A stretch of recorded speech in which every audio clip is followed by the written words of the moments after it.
Okay, so the last thing that I'm going to show you guys today is making up a Jeopardy game. Now, this is going to probably take a couple of vocabulary games in because you're going to need a few more words, but this is also a great tool if you want to do a test review.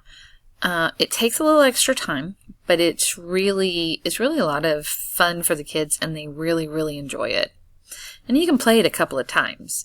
So I went to Jeopardy Labs, and you're going to enter into your title here, and I'm just going to put science vocabulary.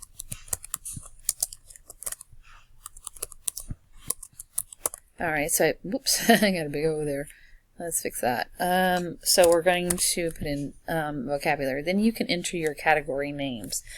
For the purposes of this, I'm going to start with matter, and I'll put 1. And then since there's 10 of them and there's 5, you can see 5 down here, I'll put matter 2.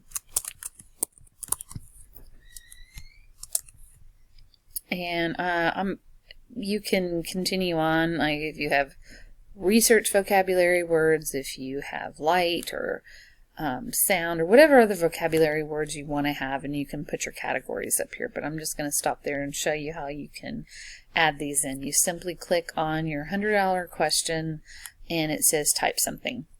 So again, I'm going to go back to my science vocabulary, and I'm going to go up to matter.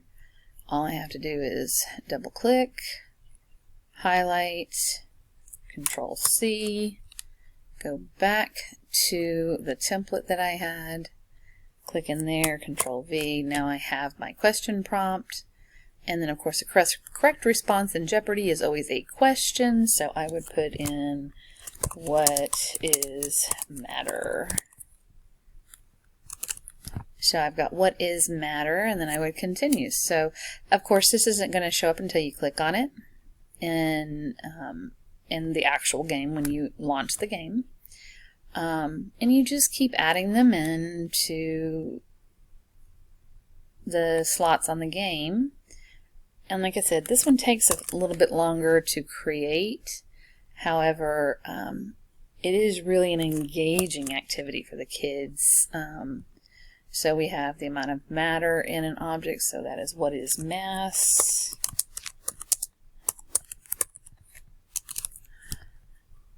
And as you can see, you can continue on. So once you're done, you can click Save and Finish. And if you just need to stop, you can do that too, because you can always come back down here to the Edit button and pops right back up. You can continue to edit. So this is something that maybe you could compile as you're creating different vocabulary lists for the kids, but then again, you can download. You can embed this in Schoology. There's all sorts of places you can do this. You can start with Teams, but you can just have them, you can pull this up yourself and click Start, and you're running the whole game. Very engaging, lots of fun for the kids to do. I'm not going to obviously bore you with figuring out this entire thing, but this is definitely a free service that you can go to and just create reviews, create vocabulary. There's so many things you can do with a Jeopardy game, and again, so engaging.